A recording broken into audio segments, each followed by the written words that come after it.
성찬 나눔 메시지 감사드립니다. 길다는 느낌을 전혀 못 받아서인지 아무튼 잘 집중하고 잘 들었습니다. 참 누구나 삶의 이야기가 참 많은데 그것을 믿음으로 소화했을 때 해피엔딩이 되는 것이 아닌가 싶습니다. 참 어려운 역경 속에서 또 늘 헌신해주고 또 제자로서 함께해주는 두 분께 감사드립니다. 자, 오늘은 주불리 전주인데요.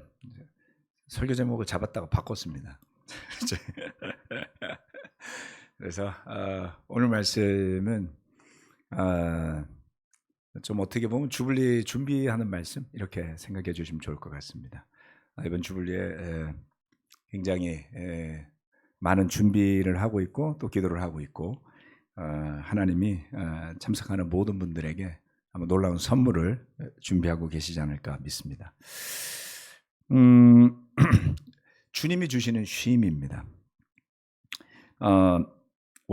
원래 제목을 전 이렇게 잡았었어요. 주님이 주시는 쉼이 있습니까?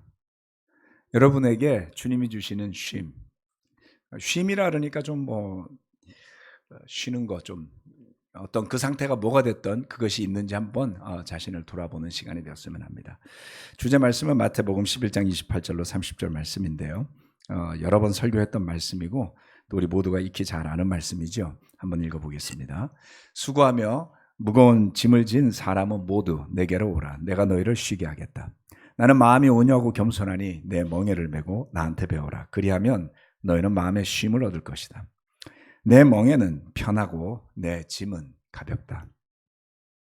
이 말씀은 언제 들어도 힘이 되고 격려가 되는 말씀이죠. 종종 힘겨울 때가 되면 저는 이 말씀이 머리에 떠오릅니다. 인생이 왜 이렇게 힘들지? 내가 지금 고생하면서 짐을 지고 있구나 이런 생각을 떠올리게 됩니다. 그럴 때면 예수님의 모습을 또 한 번 더 생각해 보게 되죠.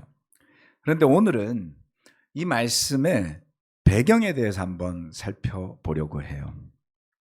종종 우리가 어떤 머릿속에 남아있는 말씀들이 대체로 그 맥락 속에서 떼내서 보는 경우가 많죠.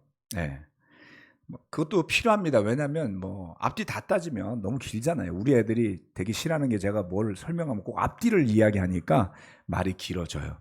그래서 그만하세요. 이렇게 중간에 말을 자르죠.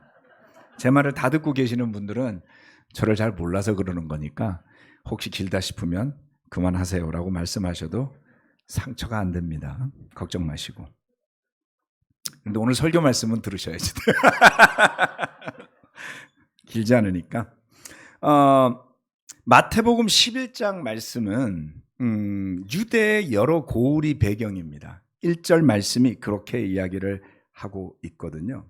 그런데 이 마태복음 11장 말씀이 쭉 가다가 갑자기 배경이 유대에서 갈릴리로 바뀌어요. 그리고 그 갈릴리 지역에 여러 마을들의 이름이 나오는데 아주 특징적인 이야기로 자리 잡는 내용이 있습니다. 그러한 내용들이 쭉 나오다가 마지막에 이 28절로 30절 말씀이 나오는 거거든요. 그 앞을 보면 이 말씀의 의미가 확실히 더 와 닿습니다. 20절 갈릴리 고울들을 향한 주님의 일갈입니다. 마태복음 11장 20절로부터 24절까지의 말씀입니다. 그때 예수께서는 자기가 기적을 많이 행한 마을들이 회개하지 않으므로 꾸짖기 시작하셨다. 고라시나 너에게 화가 있다. 벳세다야 너에게 화가 있다. 너희 마을들에서 행한 기적들을 두로와 시돈에서 행했더라면 그들은 벌써 굵은 베옷을 입고 죄를 쓰고서 회개하였을 것이다. 나는 너희에게 말한다. 심판날에 두로와 시돈이 너희보다 견디기 쉬울 것이다. 화가 있다. 너 가버나움아. 내가 하늘에까지 치솟을 셈이냐. 지옥에까지 떨어질 것이다. 너 가버나움에서 행한 기적들을 소돔에서 행했더라면 그는 오늘까지 남아 있을 것이다. 나는 너희에게 말한다. 심판날에 소돔 땅이 너보다 견디기 쉬울 것이다. 여기에 나오는 몇몇 마을들은 주님으로부터 아주 혹평을 듣습니다. 살벌한 이야기죠. 소돔 땅이 너보다 견디기 쉬울 것이다. 오. 여러분, 소돔이 어떻게 됐어요? 예. 하늘에서 내려오는 불로 멸망당한 도시였잖아요. 얼마나 타락했는지 고고학자들이 유적들과 그리고 그 당시에 그 에게 주변에 번져 있었던 문화들을 살펴보면 정말 지금 현대를 살아가는 사람들이 입을 쩍 벌릴 정도로 타락한 도시였다라고 합니다. 그런데 가버나움이 도대체 무슨 죄를 지었길래? 그죠? 예. 네 죄와 비교하면 소돔은 살아남았을 거다라고 말했을까요?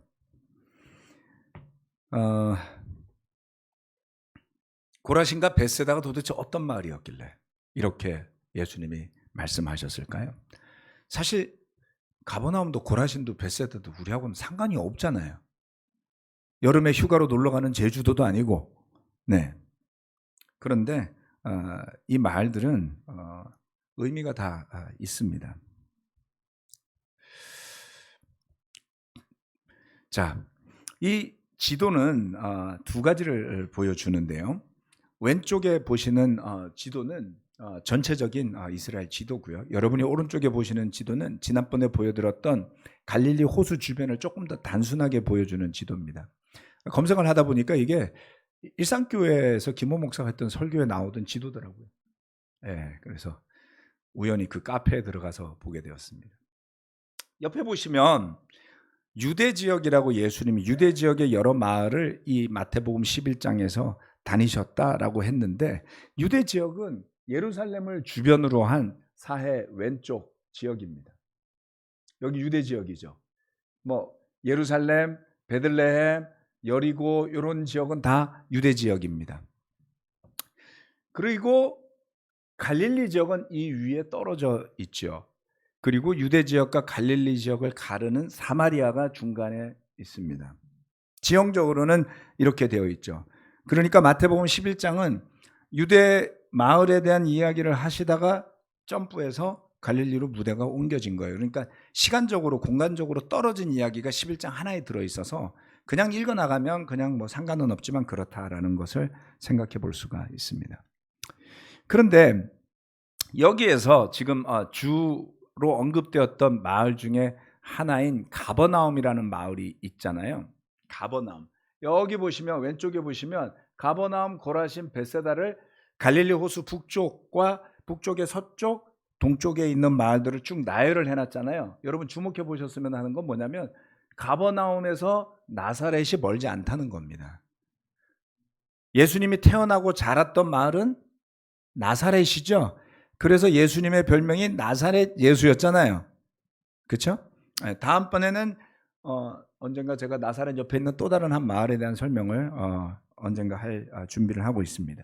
그래서 이 나사렛에서 가버나움까지는 하나의 어떤 그 지역이다 이렇게 볼 수가 있습니다. 여기가 스불론과 납달리 지파의 땅이었던 거예요. 그래서 예수님이 복음서에서 사역하실 때 스불론과 납달리에 대한 이야기도 하시죠. 이러한 것들을 염두에 두시면 신약 성경 말씀을 보실 때 훨씬 재미가 있습니다. 자, 그런데 여러분 지난번에 제가 한 달 전이었나요? 설교할 때 가버나움 회당에 대한 설교 기억나시죠? 아직 검은색 돌도 있고 흰색 돌도 있고 굉장히 큰 회당이 있었잖아요. 그죠? 그런데 이 가버나움에서 예수님이 뭔가를 많이 하셨단 말이에요. 그래서 가버나움은 신약의 갈릴리 지역의 굉장히 중요한 도시 중에 하나입니다.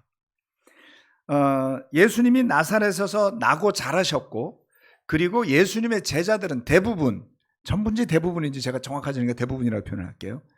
이 동네 출신이에요. 갈릴리 출신이라고요. 예.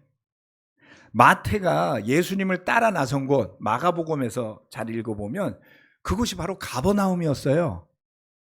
이 마태복음을 쓴 마태가 가버나움 출신이라고요. 예수님이 거기에서 마태가 예수님을 따라 나서도록 부르셨던 곳입니다.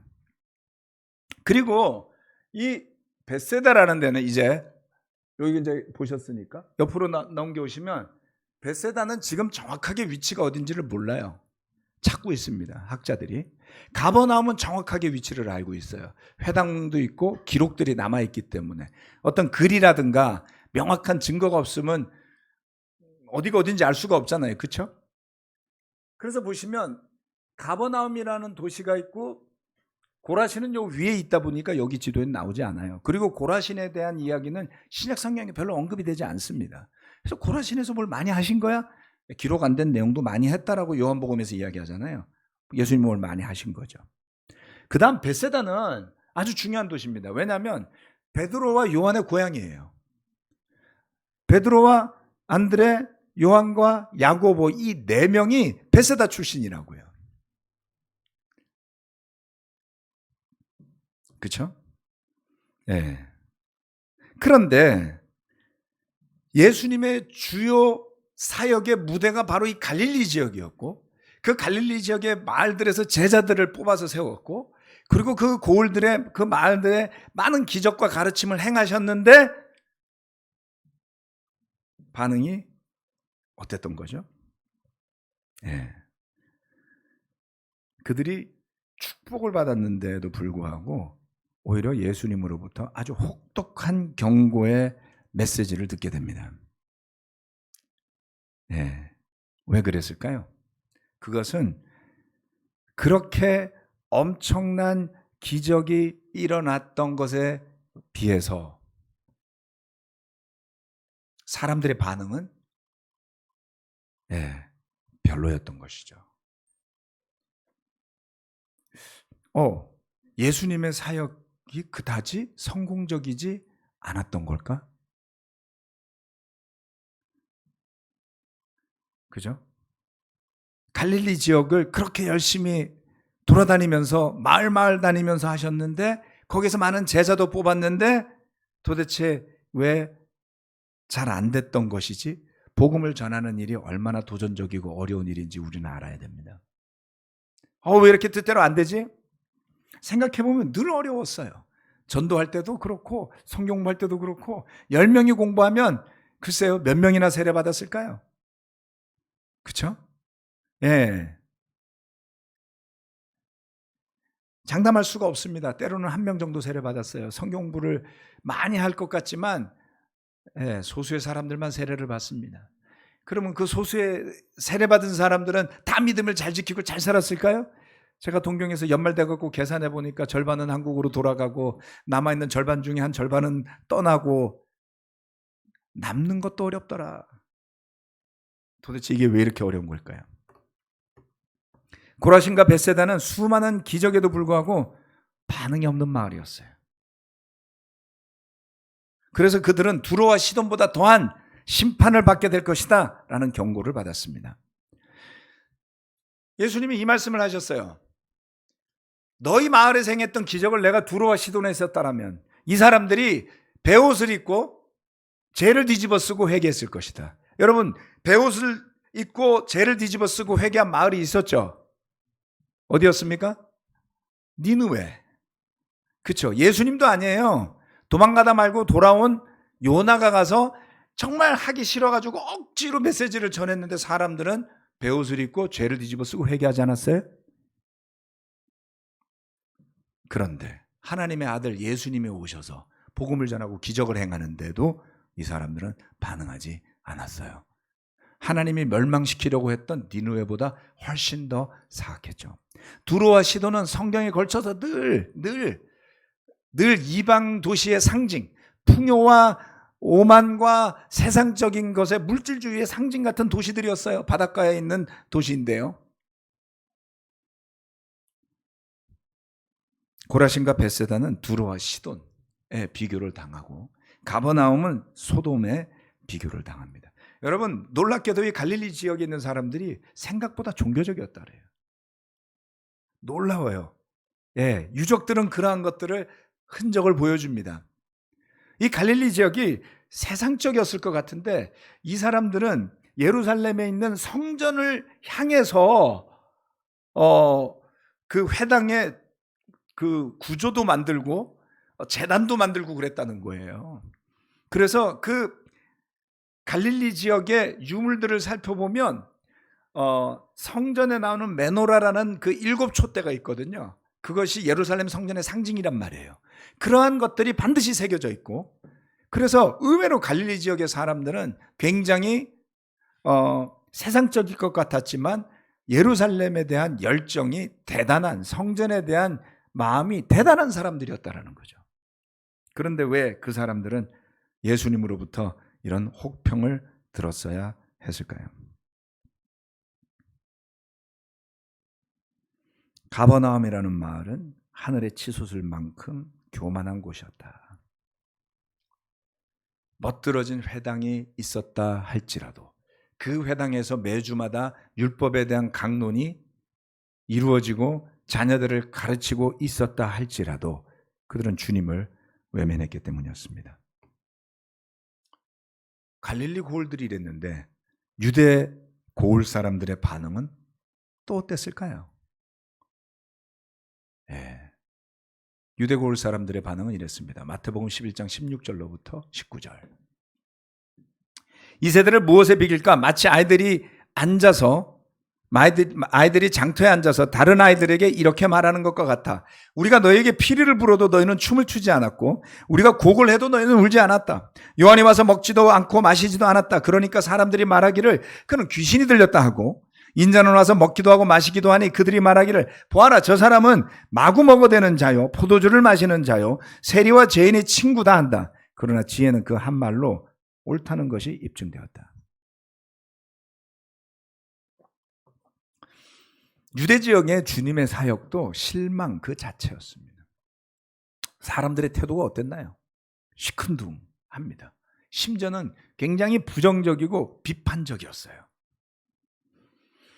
피리를 부는데 즐거운 피리를 불어도 반응이 없어. 슬픈 곡을 해도 반응이 없어. 무덤덤했다는 거죠.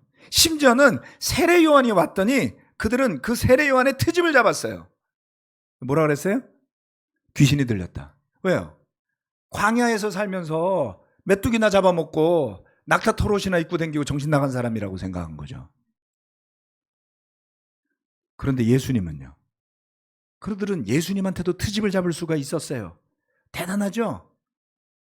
요한에게도 반응하지 않고 예수님에게도 반응하지 않아요. 예수님한테 뭐라 그랬어요? 저 사람은 마구 먹어대고 포도주를 마시고 세리와 죄인의 친구다.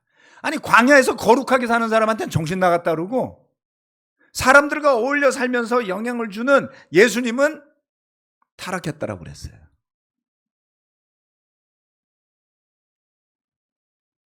대단하죠. 이런 사람들에게 누가 어떤 영향을 줄 수 있을까요? 자기만 의로와. 와, 여러분 그래도 이 정도 수준은 아니죠? 여러분 세례 요한 보고 정신 나갔다고 안 하시죠? 네. 그런데 우리 자신을 살펴야 됩니다. 자기 죄에 몰두해 사는 사람은 예수님도 못 바꿔요. 그때 주님이 이렇게 말씀하세요. 주님의 반응입니다. 마태복음 11장 25절로 27절 말씀. 그때 예수께서 이렇게 말씀하셨다. 하늘과 땅의 주인이신 아버지, 이 일을 지혜 있고 똑똑한 사람들에게는 감추시고 어린아이들에게는 드러내어 주셨으니 감사합니다. 그렇습니다, 아버지. 이것이 아버지의 은혜로운 뜻입니다. 내 아버지께서 모든 것을 내게 맡겨주셨습니다. 아버지밖에는 아들을 아는 이가 없으며 아들과 또 아들이 계시하여 주려고 하는 사람밖에는 아버지를 아는 이가 없습니다. 오히려 주님은 유대에서나 갈릴리에서나 요즘 시체말로 폭망한 미니스트리였어요. 그런데 주님께 감사합니다. 지혜 있고 똑똑한 사람에게는 감추시고 그 지혜 있고 똑똑한 사람은 세례 요한을 귀신 들렸다 그랬고 예수님은 세리와 죄인의 친구요 먹고 마시는 타락한 사람이라고 그랬어요. 영적인 영향을 받을 생각이 없는 거죠. 나만이 의로워서 요한과 예수님까지 판단할 수 있을 정도의 수준의 사람들이요. 주님은 그들을 지혜 있고 똑똑한 사람이라고 그랬어요. 스스로 지혜 있고 똑똑하다 생각하는 사람 누구의 이야기도 듣지 않습니다.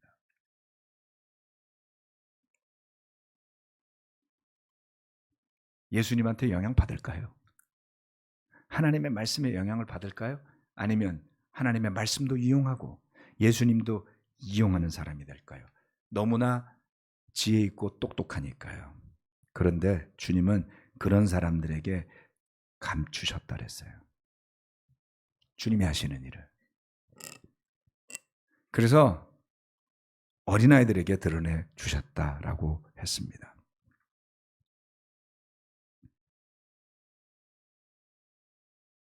똑똑한, 자기가 잘났다고 생각하는 사람들은 이런 겁니다.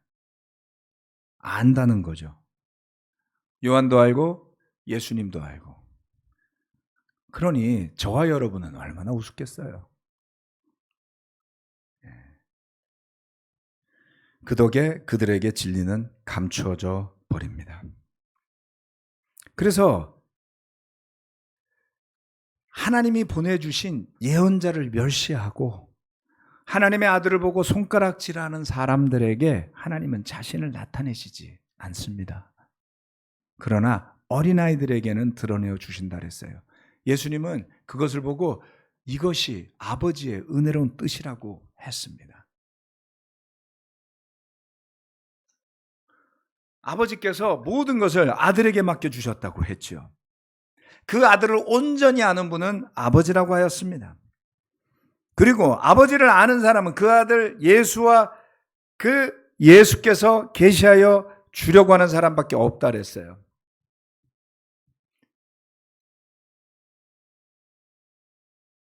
이 말씀을 보세요. 얼마나 어려운 일인지. 아들과 또 아들이 계시하여 주려고 하는 사람밖에는 아버지를 아는 이가 없다고요. 미래형이죠. 지금부터 주님이 하시려고 했던 것들은 사람들에게 아버지를 계시하는 거였어요. 알려주는 거였어요. 그래서 그것을 받아들이는 사람들 외에는 아버지를 아는 사람이 없다는 거예요. 예수님의 포커스는 복음을 저버린 사람들에게 가 있지 않았어요. 우리는 종종 아쉬워하죠. 집착하죠. 내 뜻대로 되지 않았던 일들에 대해서 마음에 쉼이 있을 수 있을까요?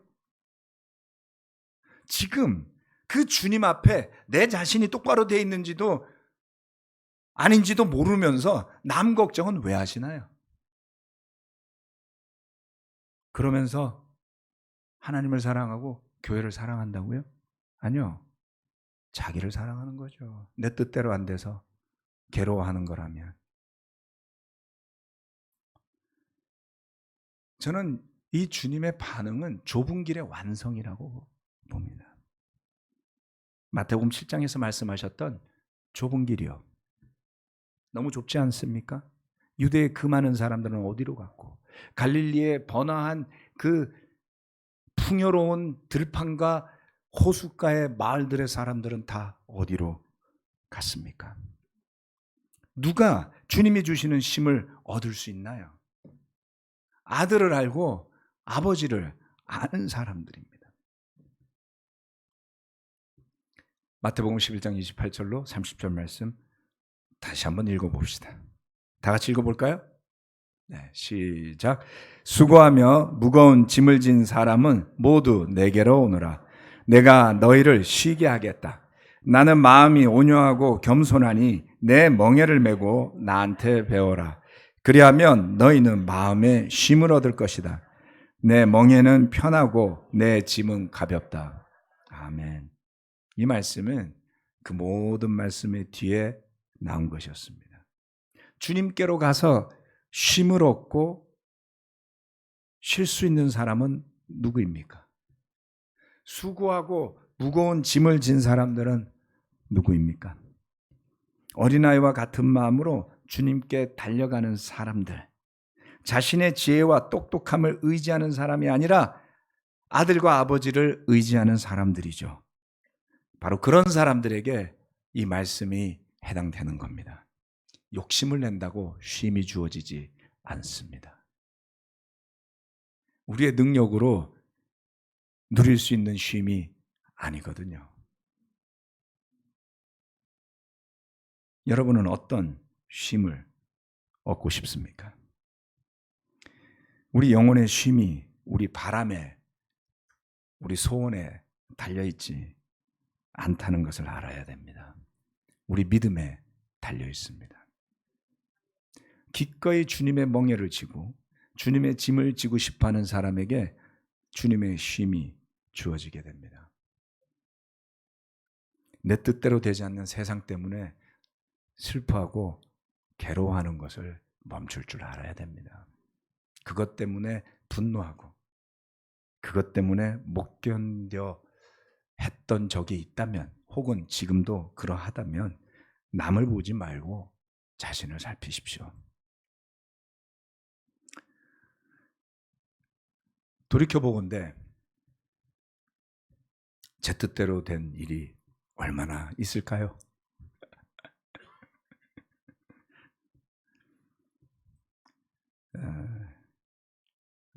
늘 주님이 옳습니다. 그래서 우리 모두의 바람이 내 자신과 내가 속해 있는 우리 공동체 일원들이, 우리 영적인 가족들이 그 주님의 뜻에 순종할 수 있기를 바라야 하지 않겠습니까? 이번 주말에 우리가 모두 영적인 휴가를 떠납니다. 200명이 넘는 사람들이 등록을 이미 마쳤고요. 그 시간이 주님의 쉼이 함께하는 시간이 될 수 있도록 기도로서 함께 준비하시기를 부탁드리겠습니다. 기도하고 마치겠습니다. 수고하고 무거운 짐을 진 사람은 모두 내게로 오라고 주님께서 부르셨습니다. 주님께서 이 말씀을 하신 시점은 유대 고을의 여러 사람들이 요한을 정신 나간 사람으로, 예수님을 먹고 마시는 것이나 즐기고 상종하지 말아야 할 죄인들이나 만나고 댕기는 한심한 사람으로 낙인을 찍은 뒤, 가버나움과 고라신과 벳세다의 수많은 사람들이 엄청난 기적에도 불구하고 예수님께 눈길을 주지 않았던 그 사건을 뒤로 한 때였습니다. 주님의 눈과 마음이 어디를 향해 있습니까? 당연히 가버나움과 고라신과 벳세다의 사람들을 향한 안타까움도 있었겠지만 주님은 그들을 향해 경고하시고 야단치기를 두려워하지 않으셨습니다. 아쉬워하고 미련과 집착을 버리지 못해 돌아보는 짓을 하지 않았습니다. 오히려 그들에게 엄청난 심판을 예고하셨을 뿐입니다. 주님, 우리는 얼마나 사소한 일에 집착하고 내 뜻대로 되지 않는 일을 슬퍼하고 괴로워하며 늘 장사를 지내는 존재들인지 모르겠습니다. 우리의 마음과 믿음이 주님을 향하게 도와주십시오. 아들을 아는 일과 아버지를 아는 일이 결코 쉽지 않습니다. 아는 것 같지만 모르는 것도 많습니다. 믿는 것 같지만 제대로 믿지 않는 일들도 많습니다. 그러게 아버지 하나님, 온전히 예수님이 하신 말씀처럼 주님께서 드러내어 주신 그 계시를 통해 우리가 믿게 되고 알게 된 복음을 우리의 마음과 믿음에서 놓지 않게 도와주시고, 비록 세상 일 바쁘게 돌아가고 늘 우리를 두렵게 하는 일들이 일어나겠지만 우리 마음과 믿음 속에 가장 중요한 예수님을 향한 믿음, 그리고 그 예수님을 통해 가야 할 아버지 하나님의 나라에 대한 소망을 굳건하게 부여잡고 그 기쁨을 놓치지 않으며 이번에 다가올 주불리를 믿음으로 잘 준비하게 도와주시고, 또 사정이 있어서 참여하지 못하는 형제자매들의 마음과 믿음 속에도 주님의 위로와 쉼이 함께하기를 간절히 바랍니다. 감사드리고 예수 그리스도 이름으로 기도합니다. 아멘. 마치겠습니다.